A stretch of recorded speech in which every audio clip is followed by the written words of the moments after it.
Hari Om Shri Guru Pyo Namaha. Namaste everyone. This will be the 5th episode of Samvadah, and once again I'm joined by Bede, and we're going to continue our conversation on psychology in the light of Vedanta.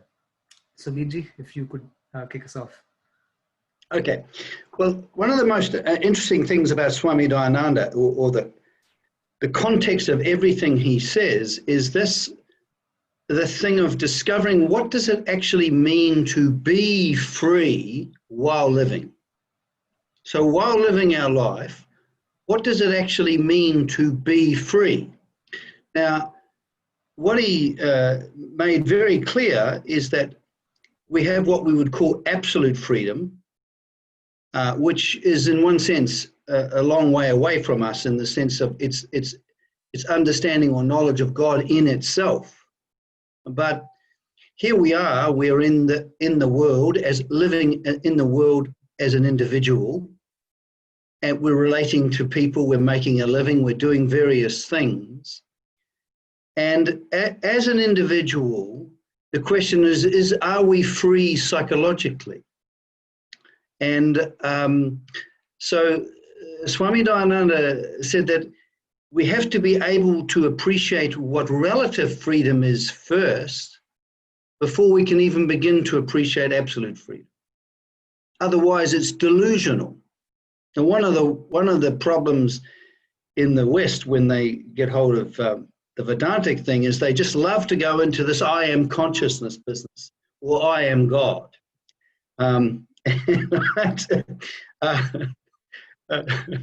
We have a term in our Western psychology called delusions of grandeur. It's where because of the fundamental problem that Swami Dayananda outlines, we want to be bigger and bigger and better. And in the spiritual field, this is a disaster. There's no humility. It's like, it's terrible. So what I want to talk about is Swami Dayananda's approach to the psychological transformation of the individual and the role that our understanding of God plays in that, because you can't bypass Ishvara or God. A lot of Westerners want to do that because they've got this hang up with religion, but the thing is that there's absolutely no karma yoga without God. Just not possible. And when I say God, I don't mean the Abrahamic understanding of God, because that won't help you do karma yoga. That'll make you too afraid. You know what I mean? So what we'll do is we'll just start from the beginning, and we'll just go through it, and we'll just see. We've got an hour, so we'll see what we can do, and if we have to continue it, we will. All right? Okay. So the thing about Swami Dayananda is that he did not present a theory about God or a theology about God, or he didn't present a psychology for us to study. What he rather did was, through his understanding of the Gita, what he did was he would use words so that we could see our life. So we didn't study the Gita, we studied our lives in the light of the Gita. Does that make sense? Yes, it does. Big difference, isn't it? Mm-hmm. So what we do here whenever we read him, which I do often, is that we examine our life in the light of his words, in the light of his teaching. So one of the first things that we're all confronted with, whether we like it or not, is he said that we're confronted with 4 categories of experience. And this is whether we like it or not. It doesn't matter whether we want it to be different. This is just simply the way it is. So at any one time, I'm facing an experience, either an experience I like, more than what I like, less than what I like, or opposite to what I like. This is never going to change. The idea that the functioning universe that we're always facing is going to be devoid of experiences that I like, more than what I like, less than what I like, or opposite to what I like, is completely delusional. So this idea that, well, one day I'm going to have a situation where the only things that's going to happen to me is what I like and more than what I like, and I'm never going to have what I don't like or opposite to what I like, is completely and utterly delusional. Okay, so that's the first step. So this is the foundation of our life, whether we like it or not, the fabric of our everyday experience. Now, let's just have a look at this question of freedom practically, right? Let's say that you say to me, Bede, I think you're a wonderful human being. And then suddenly I'm feeling a delicious feeling of self-acceptability. I'm feeling a sense of ego inflation. You know what I mean? I'm feeling egoically filled up. Now, when we look at that, that might sound very good, because in our Western culture particularly, we equate ego inflation as happiness, which it's not, but we tend to think of it like that. So not only do I feel good about myself now, I feel also very good about you, right? Now, but the thing is that if when you say something to me, suddenly my way of being in the world is being determined by what you say or do, am I free? Am I free, Prashant? No. I'm being determined, aren't I? Mm-hmm. So what's happened is you've said to me, Bede, you're a wonderful human being, and I suddenly become incredibly inflated. But the next week I meet you again and you say, well, Bede, I think you're a bit of an idiot, really. Now suddenly I feel ego deflated. I feel a misery. I feel very unhappy because you've said something I don't like. You've said, in fact, something the opposite to what I like, because I was kind of feeling good about my life and you, because, when I thought of you, I suddenly felt a little bit full of myself. And because it was so delicious, I wanted to hold on to that feeling. And then the next week you come along and you say something that the opposite, and then I suddenly am thrown down. Now, you see how what happens is there's a chopping and changing here, isn't there? Yes. There's no sameness, is there? So one moment I'm feeling elated and feeling as if I'm a magnificent human being, and the next moment I'm feeling like a low-life nothing. But, and notice that my experience is that you have made me happy, or you have made me unhappy. Isn't that extraordinary? Right. Now, so here I am, I'm facing this world, and it seems to be making me happy or making me unhappy. Mm-hmm. Now, is this free? Is this being free? No, because you're being tossed and turned by the circumstances.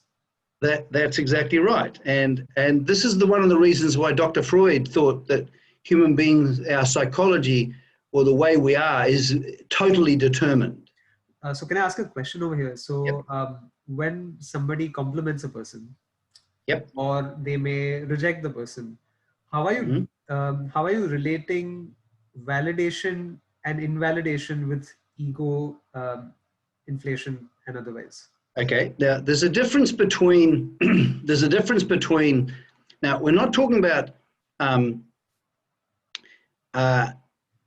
someone can say something, something that, I really like you or whatever. Now, the thing is that you can appreciate and like that. You don't suddenly have an inflated idea of yourself. Let's say, for example, I'm playing tennis and I do a good shot.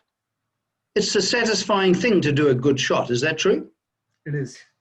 But if I suddenly move into what Swami Dayananda calls self-objectification, I'm a magnificent human being and I'm superior to others because I can do this good shot, then the self-objectification is not real. Okay. It's delusional. Like, for example, if you say to me, Bede, like, I appreciate your friendship or whatever, and it's a very pleasant experience, that is not, there's no self-objectification there necessarily. There might be, right? Because we do have binding desires, but we'll go into that in a minute. But the fact of the matter is that if there's no self-objectification, there is just the experience of something. You are alive to what is being said, you appreciate it, but there's no delusion going on. Right. Okay, so for Swami Dayananda, two notions about myself, positive or negative, are actually delusional. Any notion I have of myself is actually delusional. Right. But when I see things and things happen, I'm aware of what's happening. So for him, he was asked a very interesting question.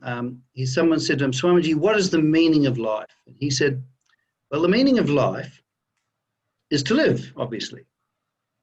He said, what do they mean by the meaning of life? He says, you're only living when you're alive to facts. Right? So, for example, you say to me, Bede, I think you're a nice guy, and I go, well, thank you very much. I'm alive to the fact. I'm alive to the fact that it's pleasant, but I haven't gone into self-objectification, have I, necessarily? No. But I might. If I've got a craving to be, if I've got what they call a binding desire to be liked and admired, and you say something nice to me, I would say that I would suddenly pop into this. Right. Okay? So here we are, we're always facing experiences, and we can see that and often we feel the experiences are determining us. Is that true? Yes. So when people say, they really made me angry, have you ever had that experience where you feel that something is making you angry? Mm-hmm. Now, Swami Dayananda would actually say that's delusional, actually. The idea that I'm being made angry is delusional. Not the fact that I'm angry, that's the fact. I've got to be alive to that. Right. But for him, the whole point of objectivity was to be alive to what is. To be alive to what is. And he basically, if I'm not alive to the living presence of the given as it presents, I'm not living as far as he's concerned.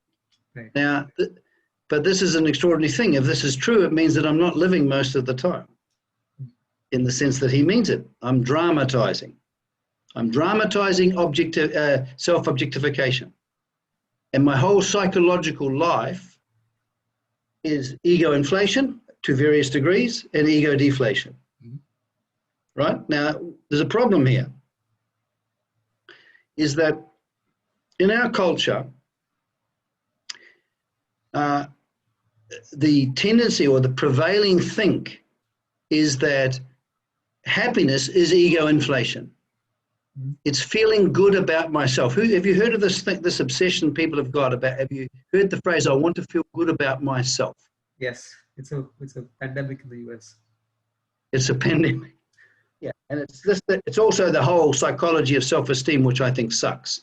Yes. It's the idea that because when I'm feeling ego inflated, I anesthetize the opposite, ego deflated. That's why it's so attractive. Okay, so I'm taking happiness to be a transient psychological state. Right. Okay, and also the thing is that when I'm feeling good about myself, I'm not really feeling good about myself. I'm taking myself to be an idea. Mm-hmm. I'm a lovable person because Prashant has found me acceptable. And then I'm taking myself to be that idea. Yes. In other words, I'm looking at a snake. I'm involved entirely in subjectivity. Now, Swami Dayananda says another very interesting thing. If we don't understand that we have the problem that we suffer from the problem or the disease that Vedanta cures, will I desire it?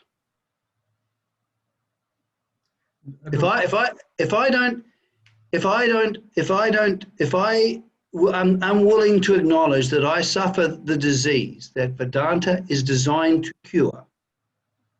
Is the healing or the solution available to me? Yes.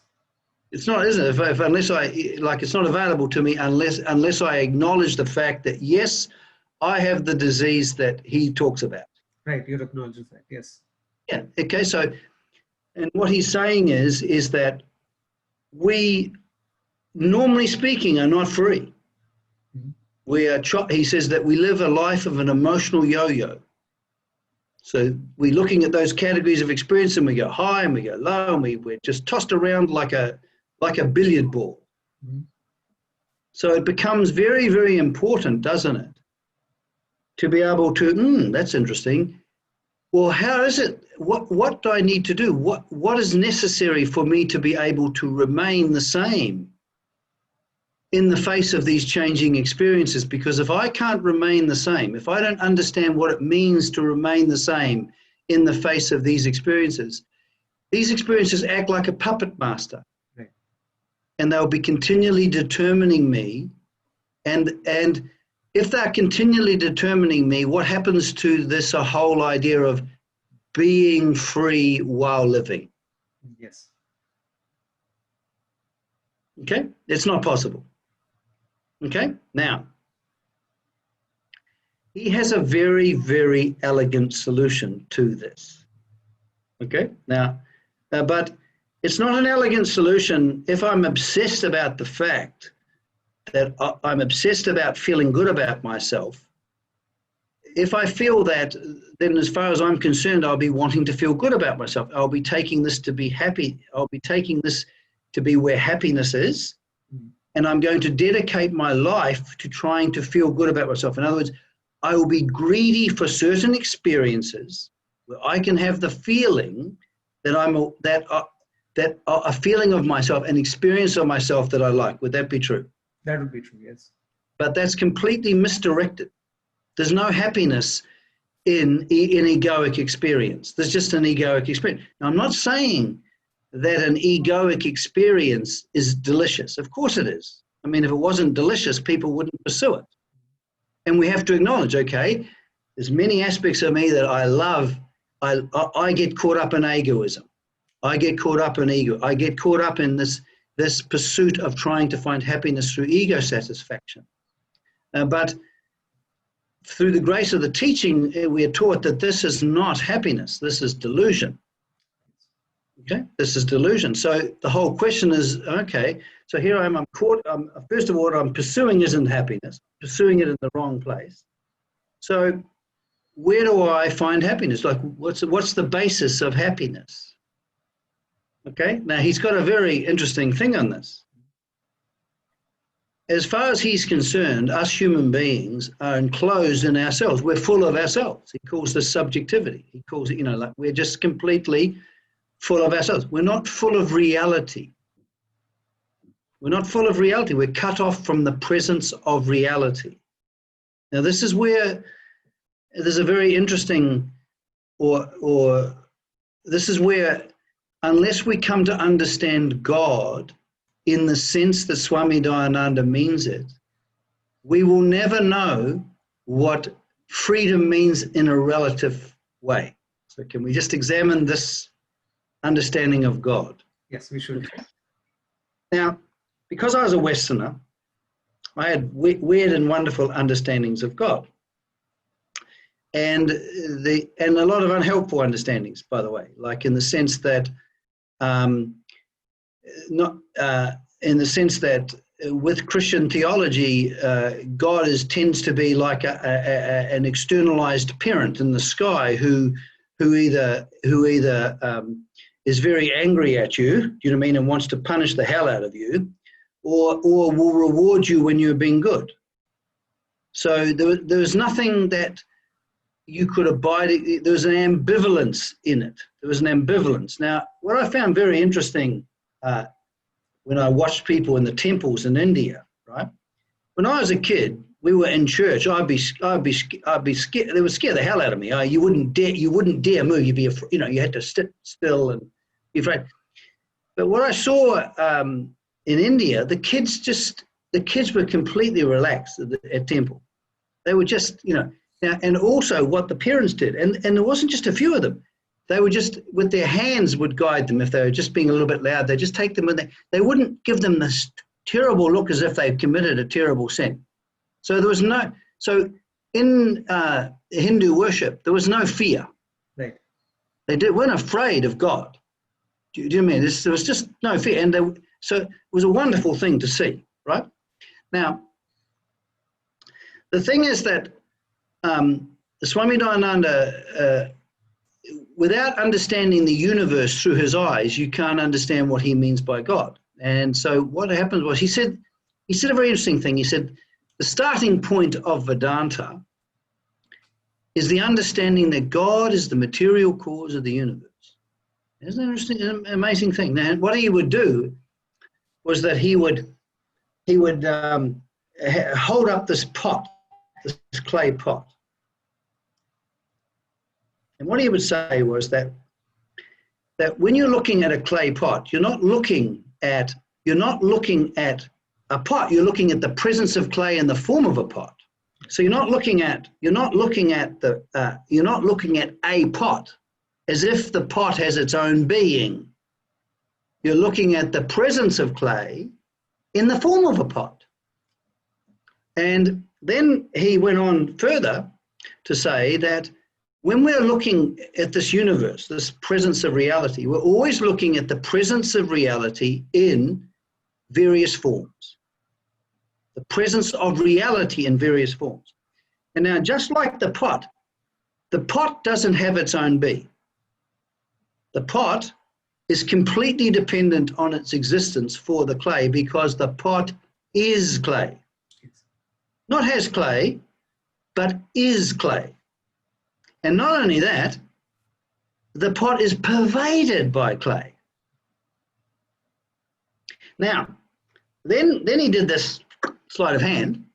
He would then say, now when we're looking at the world, right now I'm looking at a computer, I'm looking at the presence of reality in the form of books, in the form of a TV screen, in the form of your look. So I'm always facing the presence of reality in a particular form. Would that be true? Yeah, yes. Now, this presence of reality, of course, takes different forms. Forms that I like, more than what I like, less than what I like, and opposite. That's not going to change. And he had no problem with that. There's nothing wrong with, you can't help but like, and that's not the problem. But there's a very interesting thing. When I'm caught up in myself, when people come for counseling, often they're completely and utterly caught up in themselves, in the sense that they're caught up in thoughts and feelings. They're caught up in thoughts and feelings. And it doesn't help in being our Western culture because our Western culture is obsessed with our thoughts and feelings, what's happening inside us. Okay? Now, I remember once, and I didn't understand the meaning of this. I was very, very upset. You know what I mean? I'd broken up with a girl. I was about 22 years old, and I was just completely, caught in myself, and I was completely, the misery was extensive. You know what I mean? Every aspect of me was unhappy. And I got into an airplane, and what happened was the airplane suddenly broke through the clouds, and this beautiful sunlight came along and stuff like this. And what happened was, I was suddenly filled with the presence of reality in the form of clouds and beauty. Right? And suddenly I was actually literally lifted out of myself. And I was filled with the presence of the given.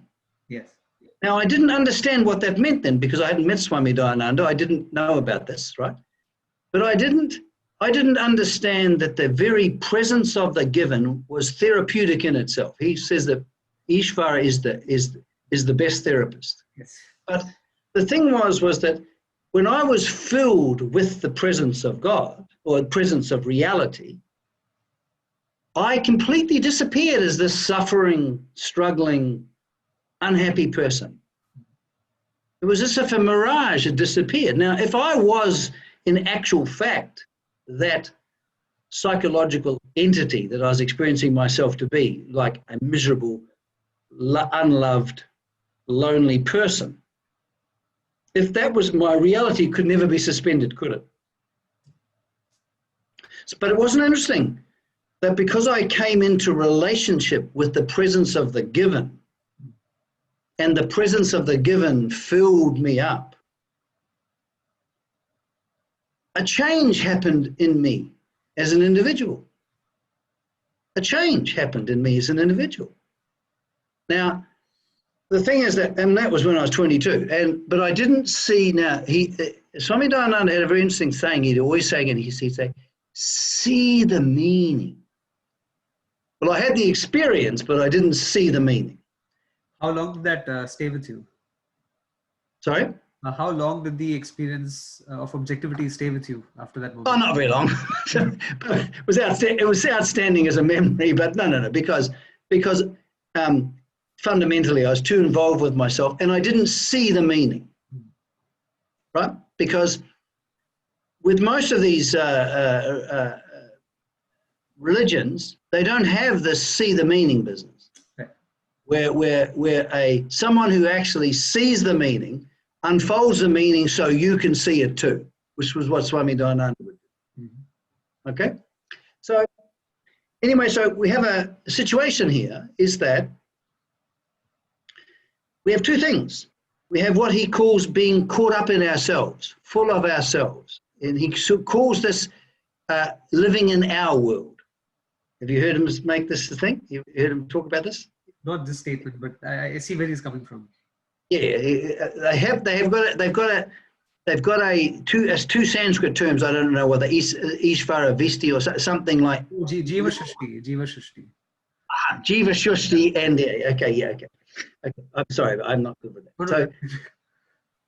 So caught up in our own world, right? So when I was in that aeroplane, I was suffering psychologically, but the meaning of my experience wasn't my experience. Now, this is the interesting thing. I took it that my experience of suffering was the problem. But Swami Dayananda would say, no. The problem is that you are caught up in your own world. There is an absence of reality. There is an absence of the presence of the given. You are not alive to facts. You are in a world completely, he calls it a bubble, actually. In the book, a beautiful book called something about sadness, Freedom from Sadness. Did you ever read Freedom from Sadness? I think I might have it, yes. Okay, so magnificent book. But so here I was caught up in myself, right?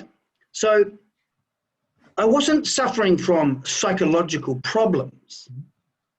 I was suffering from an absence of the appreciation of the presence of reality. Does that make sense?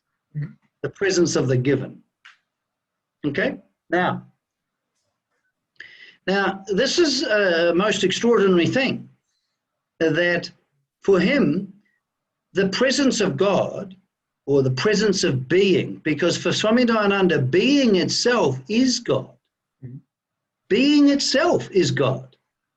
And there is not any experience I'm having that is away from the presence of being. In fact, everything I'm looking at is the presence of being. Now, this does not mean that God has become war. He made it. He solved this problem too, the so-called problem of evil. What he's saying is that this world that we're living in, no form that you're looking at has its own being. Mm-hmm. It's all dependent to have any existence whatsoever. It's dependent upon the presence of reality. Okay, so it's not, but it's not saying that God becomes war. It's just saying that for anything to exist, the contraries of human experience in this world of samsara, nothing can happen without nothing can be. Nothing has its own be. It's an appearance that's dependent upon the presence of reality. Does that make sense? Yes. Okay, now it gets very interesting here, because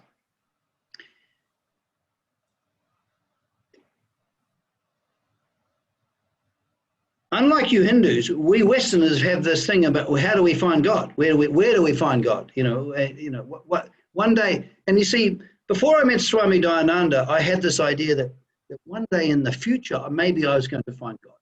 Mm-hmm.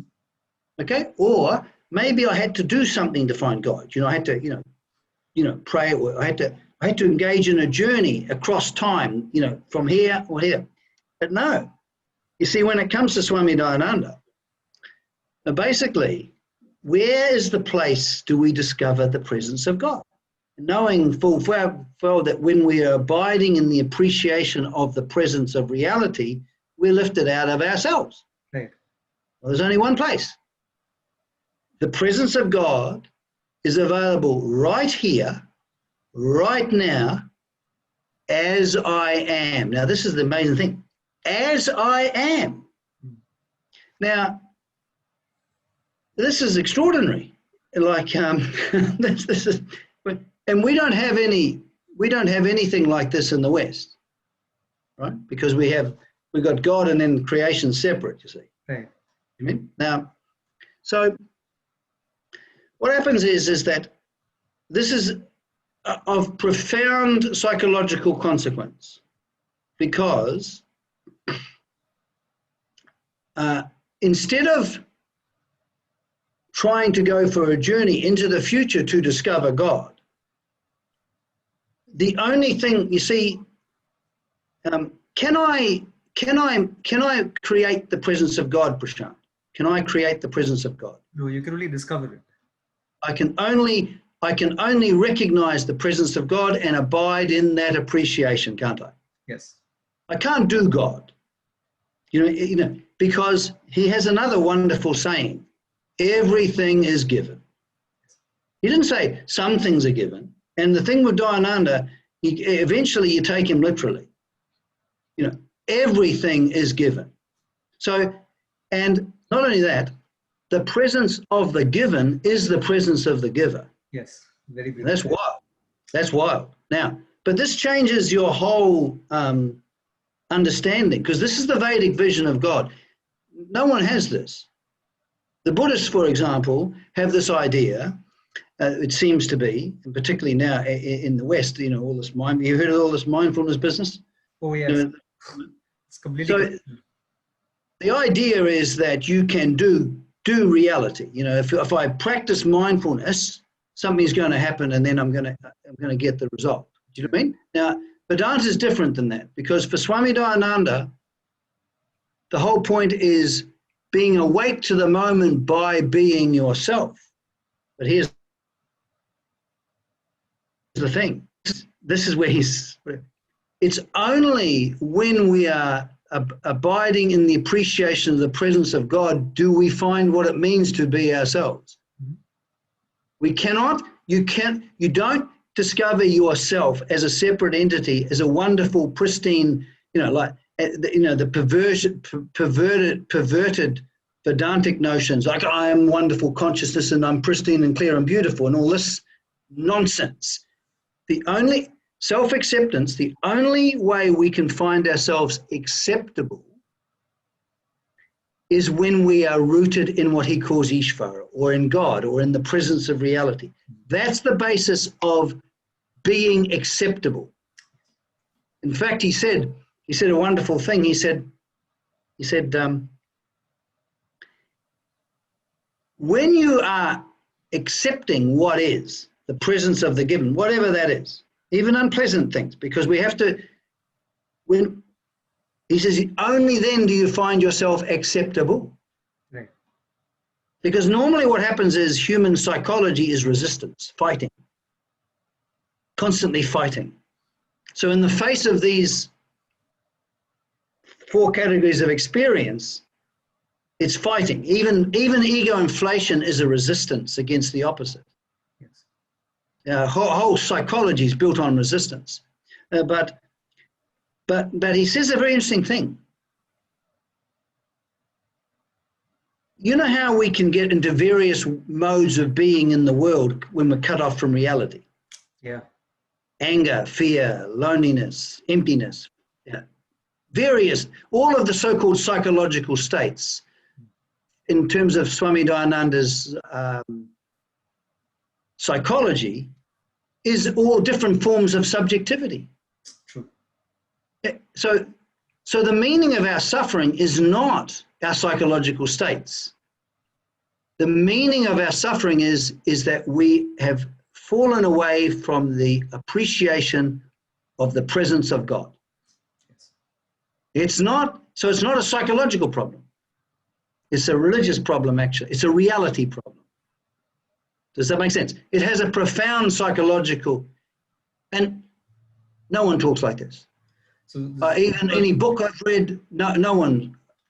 Good. So you would say that the psychological problems are downstream from this ontological misunderstanding. The epistemological problem of not seeing reality, the natural consequence is pain. Okay. Yeah. In our Western scriptures, we have the example of the vine and the branches. If you're cut off from reality, you can't help but be miserable. Right. That's given. It's not that, and this was a great thing for me to discover. He gave a talk for about 3 weeks, and I've never had the feeling that I'm stuffed up psychologically since. Was this during 2010? I used to think that I was mucked up psychologically. There was something wrong inside me, that I had psychological problems. And he gave this talk about alienation from reality for about three weeks. And from that point on, because I went up and saw him, I said to him, you don't see pathology, do you? He said, no, there's only order. Oh, yeah. So given that I'm cut off from reality, of course I'm going to be miserable. If I put my hand on the stove, I'm going to get burnt. It's not, but the difference is, it's not God's wrath. It's not God's punishment. It's very punishing not to be cut off from God. But there's none of that nonsense, which is a blight of Western thinking. Okay, so he has this thing. All right, so right here, right now, as I am. Now, how good is this? Have you ever sometimes been with yourself as you are and you're unhappy with the way you are? Yeah, quite. Yeah, now this is the wonderful thing. He says the understanding of Ishvara is the basis of self-acceptance. Right.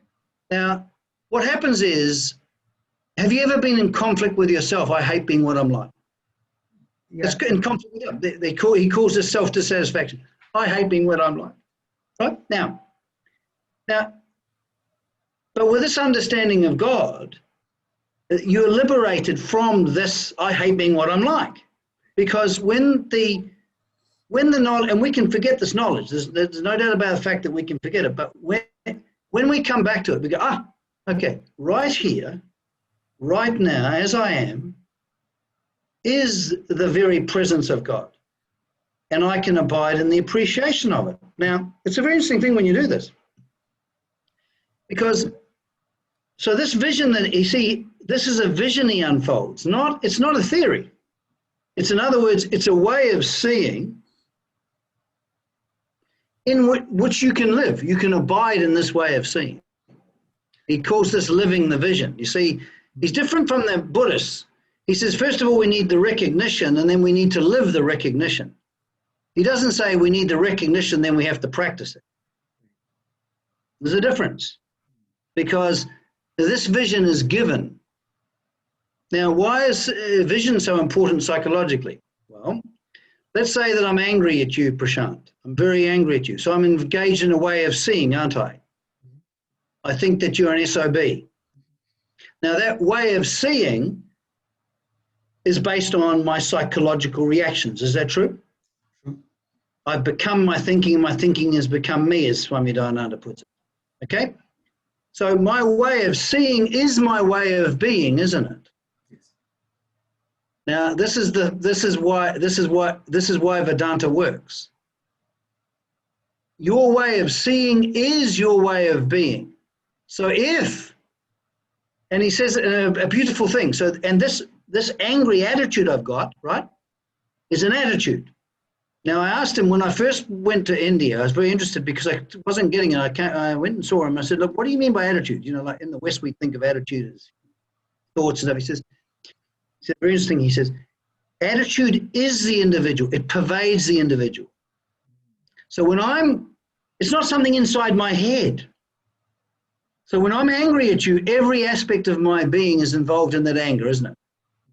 My tone of voice, the way I'm seeing you, the reactions I'm having. It's a complete bundle, isn't it? Yes.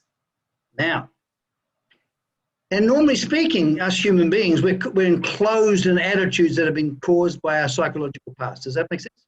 The content, our psychological content is determining the attitude that's popping up. A friendly attitude, an angry attitude, a sad attitude, an empty attitude, whatever it is that we happen. Yeah. Now, can you imagine this? Can you imagine one attitude that frees us from all of those attitudes? One attitude which all of these psychological attitudes gets resolved into. Would that be good to know about that? Yeah. Yeah, well, he clarified that. Now. So, are we all tracking so far, Prashant? Oh, yeah. We can do for 30 minutes. That's fine. Okay. So what happens is, so he says a very interesting thing. He says, in the formal teaching of Vedanta, they have a thing, and it's very, very important. It's called graceful acceptance. Now, he says that this is an attitude born out of the understanding of Ishvara. So it's not an attitude that I do. I'm now going to be gracefully accepting. I'm going to accept. It is not a result of my psychophysical functions, of me deciding with my will. It is actually a discovery of a way of being in the world, which is a way of seeing, because it's a way of seeing, which is a way of being. Does that make sense? Yes. Just like me seeing you as an SOB is a way of being, isn't it? Anger, yeah. Right? But the difference is, this way of seeing and being is not born out of my psychological past.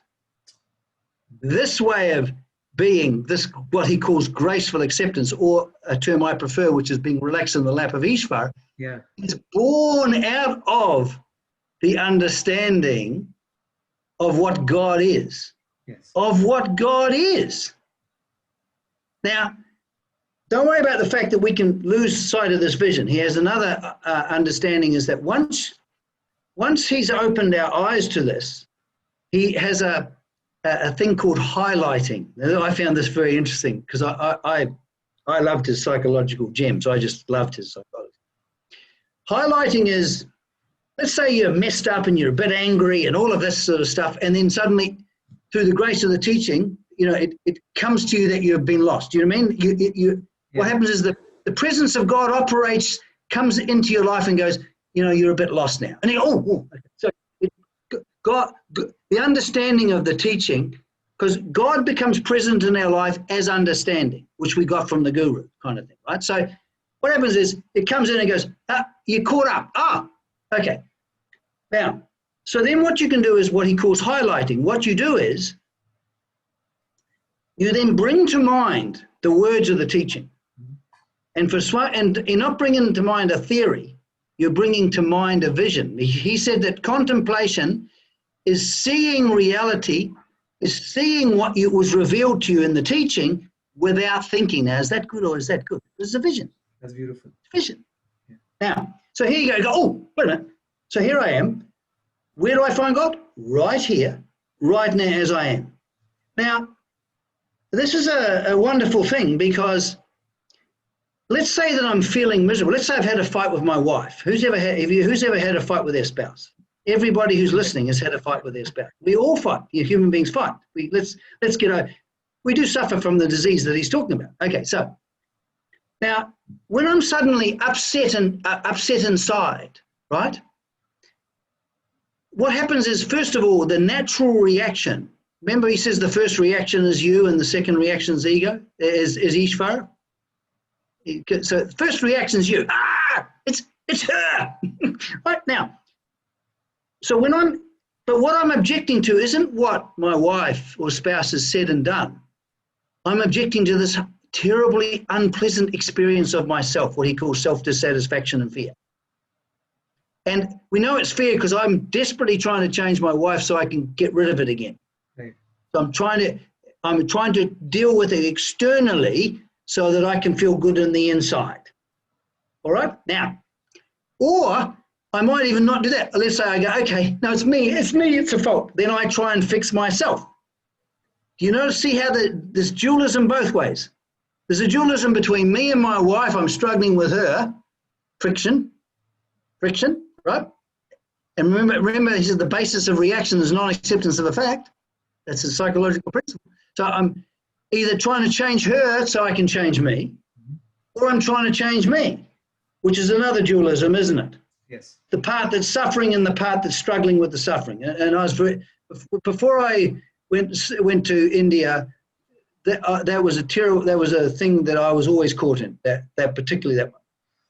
Now, but here, because we understand the teaching, so here I am. I'm just upset. Do you know what I mean? Now, but because through the grace of the teaching, because he made something very clear, the location of the problem is you. And the solution is you. The location is you, and the location of the solution is you. Now here I was, just a few minutes before, I was caught in the delusion that the location of my problem was my spouse. Yeah. But now, this is a profound teaching. This is profound. So here I am, I come back, and the fact is I'm upset and I'm angry and I'm frustrated. Well, what do? Do I deny it? No, because you see, I'm not gonna, I'll now become mindful and try and look at it to get rid of it. No. What he says is, the whole point is to be alive to the facts. It's not the facts that are constantly changing. What I need to do is to be alive to facts, whatever those facts are. So what's the fact when I'm upset and angry? That's the fact. Right? Now, remaining the same is remaining with the fact. Remaining with the fact. The only thing, when I'm alive to facts, that's what makes me remain the same. But what I'm alive to is going to be constantly changing. So here I am, I'm like this, and I go, okay. Now, the great thing is this. You can come, you see, with this Vedic vision of God, you can come to God exactly as you are. You can just come in and go, here you are. So you can come to Ishvara exactly as you are, and you can place yourself as you are in Ishvara's lap. You can. This is the great thing. So here I am, I'm like this, and I know that if I try and depend upon myself, I'm going to get into trouble. So if I try and change myself, rationalize it, think it out, try and analyze it, well, that's gone. If I try to move away from it, I'm resisting it. So that's not whatever. The only thing I've got is that because I understand that the presence of God or the presence of reality is right here, right now, I remain with that. So I remain with God without friction. Without friction. This is what they call grace. So here I am, I'm like this. And what I do is I just simply come to God as I am. I'm upset. And then I just wait. I wait, because if I remain with myself without friction, the lights turn on. I come alive to what is. But this coming alive to what is, remember what? It's the presence of reality coming into my life, isn't it? That's what makes me alive to facts and conscious or aware is being filled with the presence of the given. So I remain with myself, and then it unravels. I get unraveled, and I get literally drawn back into the lap of Ishvara. And I come to what he calls being relaxed in the lap of Ishvara. Does that make sense? Yes. Now, I can't do this without an understanding of God. If I don't know that, if I don't understand the Vedic vision of God, forget it. Forget it. All I can do is this. Now, so, and this is something that is available to us always is to be able to be what he calls relaxed in the lap of Ishvara. And I want to just explain what the three elements that we have here that we can, because this has got nothing to do with belief. This is just the way it works. So the first thing is, here I am, I'm like this, and I remain with myself. By remaining with myself, suddenly what happens is I start to become saturated with a sense of composure. Okay? I don't know why, so what happens is, and this composure, you know how with every psychological reaction there's resistance, what he calls the fighter in you? Yes. Well, he says the fighter in you disappears. So what happens is there's a sense of composure. It's not, Is that what he means when he refers to the ninja stance? Sorry? Is that what Swamiji means when he says people take up the ninja stance? The ninja stance, yes, that's the opposite of composure. That's you as a fighter. But when you remain with Ishvara as he is, if you remain with yourself as you are, you place yourself in Ishvara's hands, because it's the presence of Ishvara appreciated that's the transformative factor, not what you do. No one likes this, people, because this means that we have to depend upon God, you see. People like to do the spiritual climbing thing. It just doesn't work. It's just more ego. So what happens is, so first of all, there's a sense of composure. And this composure is given. It's born out of the understanding or appreciation of the presence of God. Does that make sense? So as the presence of the given fills you up, you become composed. Doesn't mean to say you like what's happening. There's no need. He's not talking about likes and dislikes. He's just composure. The second thing is, and this is a remarkable thing. If you, let's say, for example, you're in an argument with your spouse and suddenly you go, and you remember. or you could say Ishvara reminds you, because it's the light of the teaching that comes in. Because for Swami Dayananda, knowledge is a dynamic presence in your life. It governs you. So suddenly what happens is, here I am, I go, I'm caught up in resistance. I've lost sight of God. It comes in. And that knowledge governs you. Yes. You see what I mean? It's not, so that's why it's not a theory. It's not a theory I'm applying. Right? Now, the second thing is, whereas a moment before you were being determined by what your wife said or did, or your spouse said or did, now you are actually psychologically being free, because you're not being determined. You might still be facing an experience that's the opposite to what you like, but it's no longer determining you. So you see how you're being free? Yes. So being composed, being free. And now the clincher. This is the clincher. You also find yourself being at home with yourself. Now you cannot, and Swami Dayananda was emphatic on this, you can't be at home with yourself unless you're home in God. It's not possible. Can I ask a question? So between being free and being at home with yourself, how do you differentiate those two? Well, they're the same. Each one of them is the same. When you're composed, you're being free, and you're being at home with yourself when you're being at home. Because this is what he means by this. Formally, they call it graceful acceptance. Right. Because when you're at home with yourself, you know how his whole psychology is that every psychological pain you have, he covers with the term self-dissatisfaction. Yes. So every form of psychological suffering is, I hate being what I'm like. So, and in the West, we have all these different categories, and then we've got different therapies to deal with each one and stuff. Well, he doesn't bother with that. What happens is, if I'm right here, right now, as I am, at home with myself, what happens to all the forms of self-dissatisfaction? They disappear. They're not there. In the vision, they are resolved. Now, this is not the absolute vision, but by goodness, you can't bypass this. It's ridiculous. You see, this whole idea that you can, particularly in the West, they try and do it without God. This is ridiculous.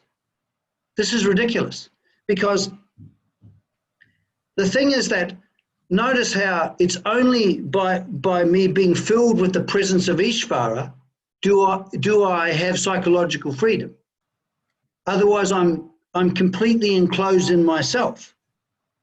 Now, once I understand what it is to rest in the lap of Ishvara, or understand this graceful acceptance, have you heard the expression, yoga is sameness? Yeah, Samattam Yoguchyate is. Is sameness. How can you remain the same unless you know what God is, in the sense that he means it? Right. How do you do that? It's just not possible. And it's a perversion of the teaching to try and get rid of without the Vedic understanding of God, and there's no other teaching that has this, by the way. I've never found one in my entire life. Yeah. So without that, there is no psychological change. So my practice is this.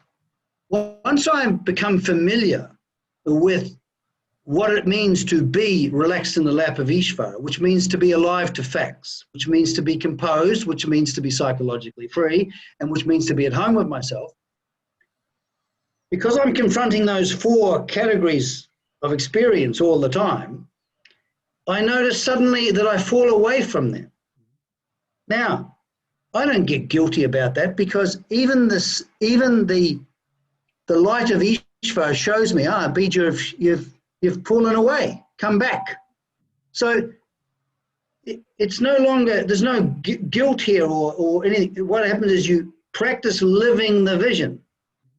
So see, the Vedic vision of God is a vision you live, and it transforms you psychologically, because what happens is you notice that you suddenly fall away, and then you suddenly come back to the lap. And how do you do that? You stop the fighting, you stop the antagonism, you remain as you are. It's a completely honest act. Now, I remember once when I went to see him and I was confused. I said, now, you said that about bring your mind to yourself and think of another thing and all of this sort of stuff. And then he just looked at me. And I remember, by the way, he was short. I mean, he didn't seem short. He seemed big in my mind, but actually he was small. But he looked at me and he goes, just be your simple, naked self. Wow. And I went, and then he turned away. He turned away from me. And I went back to my room. My tail between my legs. And I sat down.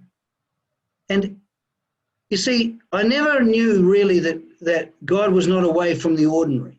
I had a kind of a disdain for the ordinary, because I was an intellectual and I was full of myself and my theoretical idea. But here I was just in my room with myself, sitting ordinary person. And I just remained with this the presence of the ordinary. And the thing was, it all suddenly clicked.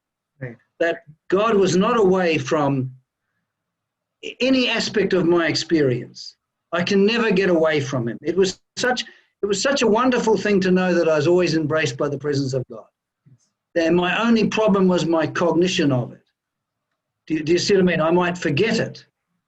But it's such an extraordinary vision, this. And why it's transforming is that, have we got time to go into why it's transforming? Yeah, let's go.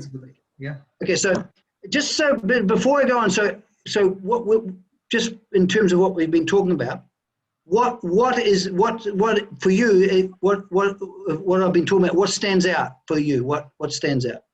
That this vision is really the greatest closure that you can have, because any other form of psychological therapy would give you closure with regards to a particular issue. But this gives you closure to the problem of life itself. And it's fantastic. Yes, but in actual fact, no, psychotherapy normally doesn't actually. What it does, unfortunately, what happens is, in terms of functional living, it can do. If the therapist is realistic in terms of functional living and getting people to examine their conduct and their consequences. Right. But it cannot even touch the fundamental problem of fear. And you see, the reason that you feel composed is you're lifted out of fear. That's why, because fear is our constant companion. I don't care what anyone says. And also, it lifts us out of self-dissatisfaction, which he says the two, fear and self-dissatisfaction, is our fundamental problem. When I heard this, I went, that's me. Right. So now he has a very, now he says a very interesting thing about the whole purpose and meaning of karma yoga, right? And it's necessary for us to understand it, otherwise we won't really know what we're doing. He said the karma yoga does two things. It brings about the discovery of a contemplative disposition. Yeah. And it neutralizes binding desires. Now this is very, like psychologically, you see, what I liked about Dayananda's understanding, he said that the psychology of the Gita is the psychology of desire. And I knew that I was moved by emotions. You know, I knew that, I knew the cognitive psychologists that say, it's thinking that determines everything. No. I knew I was moved. So now, so let's imagine, and we'll just use a metaphor. One thing as an example of a binding desire, but realize that we have many examples. Let's say that I have let's say take a common one, the need to be liked and admired. Okay. Right? Now, so what happens is, let's look at the structure. He talks about a binding desire. In other words, you're bound by it. You're actually literally tied up, you're bound by it, right? So, but in the West, we would say, okay, that's a compulsion. We try and fix the compulsion. He didn't bother about that. No, because the binding desire is, if I was composed and at home with myself, would I have the desire to be liked and admired? Would I need the experience in order to fortify myself? No, you'd to defend myself? You would be. No. Yeah. Now, our whole life is built up, normal human life is built up as a defense against what he calls the fundamental problem, fear and self-dissatisfaction. Mm-hmm. So here I am. So what I've got is, in order to be liked and admired, I'll have my little bragging routines all worked in. Because the thing is about bragging, putting yourself forward, you've got to make sure that it's socially acceptable, so it's got to be subtle. Right. You mean? Because if it's not subtle, so what happens, we learn how to promote ourselves, so to look good. Right? Now, the problem is, though, because it's a binding desire, now the Gita, now this is where Dayananda was brilliant psychologically. He says that with the Gita, we're not interested in desires. He says you can have it's a privilege to have desires. Mm-hmm. He wasn't one of these Indians that says desires are bad. We need desires. But the target of what he was talking about in Karma Yoga is binding desires. Not desire to associate with friends, desire to make money. No. Binding desires. And he says a binding desire is a desire which, when frustrated, you become disturbed. Right. Right? So you may not know what your binding desires are, but every day you're getting lessons about that. Ishvara is giving you lessons every day about that, right? Mm-hmm. So here I am. I come to you and I do my little bragging routine, but I find that you're not responding. Mm-hmm. Now, if you respond, I'll feel a sense of satisfaction, won't I? I'll be protected against the self-dissatisfaction and fear. Yes. But if you don't, now this is the wonderful thing. With the life of Karma Yoga, we're going to now use our daily life to expose the fundamental problem, mm-hmm. to be able to resolve what he calls resolve it into Ishvara. Yes. This is a wonderful thing. This is an opportunity. So what happens is you say something I don't like, and suddenly I'm thrown back into the feelings of inferiority and as if I'm nothing and unimportant or whatever it is that I like. Now, what can I do? I can either try and change you, or I can brag to someone else, which is what normally happens. Or because I understand the necessity of neutralizing the binding desire, I, without any form of denial. Now, denial is a big thing. People are so afraid of this fundamental problem that Swami Dayananda points out, they're even afraid to acknowledge it. Right. They're afraid to go, okay, the basis of my life as a human being is this fundamental fear and self-dissatisfaction. And out of this come all the intensity of the binding desires, because the binding desires are a cure for it. Mm-hmm. Right? So when we're going the opposite way, we're going to go, okay, I'm going to become very sensitive to whenever this fear and self-dissatisfaction comes up, I'm going to resolve it into Ishvara. I'm not going to try and change the world or trying to change other people. Okay. So here I am, I'm thrown back in this, and again what I do is I resolve it in Ishvara. I remain with it because of the understanding. Now what happens is, so here I was just a moment before I was trying to get you to like me. Mm-hmm. You didn't like me.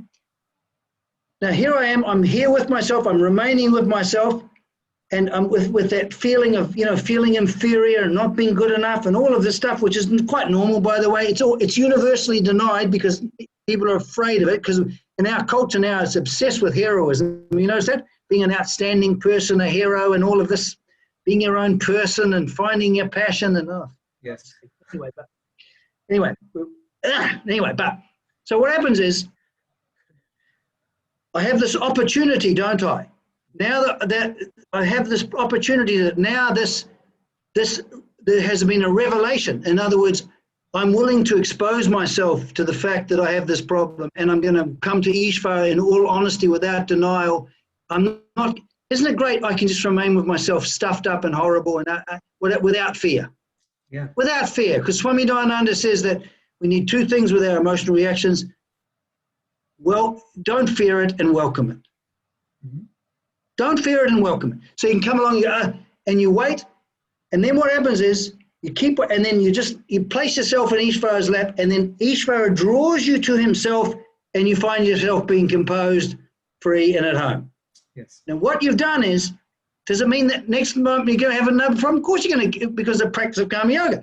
You're going to do this again and again. But the difference is, now this is the wonderful thing. So here I am, right here, right now as I am. I'm composed, I'm free, and I'm at home with myself. I've now neutralized that strong desire of I need to be liked by Prashant, or I need to be liked. Yes. And so what happens is, now I still might like to be liked, but he says it's teeth without fangs, snake without fangs. It's not that it's no longer, the desire is no longer determining how I see or how I act. Does that make sense? So it doesn't say it's gone. It just no longer determines how you see or how you act. Yeah. Now, this is where it's important. If I'm in pain, the pill becomes all important. Is that true? Yeah. If I've got a headache, the pill becomes important. I'm obsessed with the pill. Mm-hmm. Well, the same way we're obsessed with the world, because we think that we find experiences, it's going to solve it for us psychologically. Yeah. Now, this is the reason why you see, this is why you can't go, okay, I no longer have to desire to be with God or anything, because I'm already consciousness. This is crazy, because it's very important to understand when I'm in pain, then I can't help but have an appetite for God, can I? Because through the teaching, I know that that's where I'm going to find my solution. Why would I want to cut that out? This is where this is mad.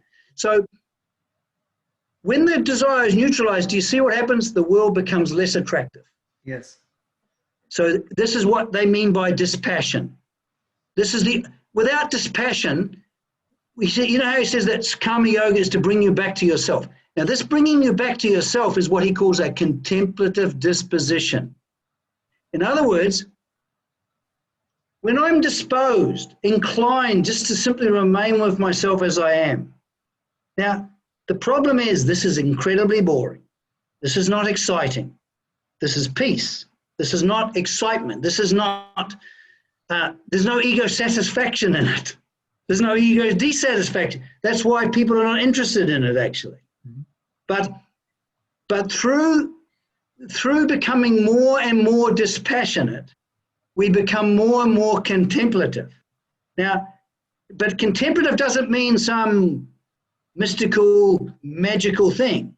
It is this ability just to remain with myself as I am, and it's intimately connected with our understanding of God. Does that make sense? That does. It's intimately, this is what he calls it a prayerful attitude. Do you know what he called a prayerful attitude? It's two things. Mm-hmm. It's the abiding in the understanding that everything is given, mm-hmm. and the awareness of the presence of the giver. Right? So this prayerful attitude, he said, it's not prayer, it's not praying, it's prayer. So the whole point with Karma Yoga is it's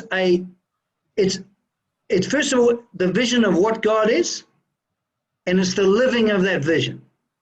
So it's the Vedic vision, and it's the living of this vision. It results in the neutralization of binding desires, so the world becomes less and less attractive. So you're brought more back to being, to God, yes. To being able to be rooted in God. Does that make sense? Now, eventually, God is that which you come back to, right? Now, admittedly, now I don't know what it means to, at this level, we come back to God, we come into relationship with Ishvara. Now, of course, there's another step, which is you go beyond relationship. You go into what he termed the resolution of individuality and totality. Now, I don't know what that is. Frankly, I don't know what that is. I don't deal with it. I only deal with the psychology. But the thing is that his psychology is not divorced from God. Can you see that? Right. There's no psychological transformation without the understanding of God. Right. There is none. I mean, even within our Western tradition, some of our saints, they somehow got onto this. Yeah. But they had no teaching tradition. Yeah, the problem is they don't recognize the psyche is also part of the order. That's the problem. Some did, but they didn't have a teaching order. They didn't make the distinction. Right. There's no one like Swami Dayananda. I have never met, I found spiritual people very difficult, particularly Western Indian spiritual people, because I found them a bit nutty. Do you know what I mean? But Swami Dayananda was unbelievably realistic. So, and he said that God is a fact to be appreciated. Yes. To be appreciated. In other words, to see the value of, without bringing God into our life. And he says the only way to bring Ishvara into your life is by being aware of him. So right here, right now as I am, if I go quiet and I let the presence of the given come in, that is being aware of him. Right. And I appreciate myself as a simple conscious person. So when we look at, and it's only through our understanding of God, can you see how without God we can't remain the same? Yes. It's just not, we're just chucked around. We're just, psychologically, we're enslaved. Yes. And this isn't the absolute freedom, but he says we must appreciate in relative form the freedom, relatively speaking, before its absolute form can become available to us. So it's delusional to think that we can bypass Ishvara. It's just delusional. So have you got anything to? This was actually extremely informative and very educational for me, because as always, I soak up a lot based on what you share and convey. And I like this theme that we are on at this point. And so, we spoke about understanding Ishvara and how, all of our psychological problems ultimately rest within this order, and recognition of that order is what brings rise to resolution. And so perhaps next time when we connect, would you be interested in a topic on how to build a stronger, firmer relationship with Ishvara? Oh, absolutely, because I just had to, we would need to go into what the order is, because when Swami Dayananda says that we have choice of over action only, there are sometimes disagreements about that. People have got this idea that my psychological reactions are a moral issue. Now, for Swami Dayananda, they were not. They are facts to be accepted. But the conduct is the moral issue. Right. So what we would go into next time, I think, is the understanding of how we can look at our mind, right, in such a way that doesn't bring about self-condemnation. Because for Swami Dayananda, remember, what he wanted to do was to show us how it means to be free while living. Yeah. If I'm engaged in self-condemnation, I can't be free while I'm living, because I'm hating myself, which is self-dissatisfaction. And human beings have a tendency not only, first of all, to hate themselves, but then they project that hatred and they hate others, because when they're hating others, they're defended against it.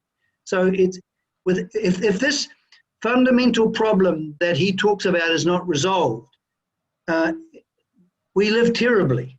Yeah. We just live terribly. It's just a fact. Do you see what I mean? So what we'll do next time is we will go into how we look at our psychology without self-condemnation. Okay. Which is a very important, as you say, is an important thing. Yeah, this would. See what I mean? That already. Sorry? I'm already looking forward to it. Okay. Thank you so much, Bede. This was extremely engaging once again, and thanks for driving these sessions. I mostly try to stay quiet and learn as much as I can, so appreciate the same. No, I actually like you to talk, actually, so it's good. It's good. It's good. Okay. Okay. I'll just. So I'll close off on a Shanti mantra. Om Okay. Purnamadah Purnamidam Purnat Purnamudachyate Purnasya Purnamadaya Purnamevavashishyate Om Shanti Shanti Shanti Hari Om Shri Gurubhyo Namaha Hari Om Namaste. Thank you. So turn your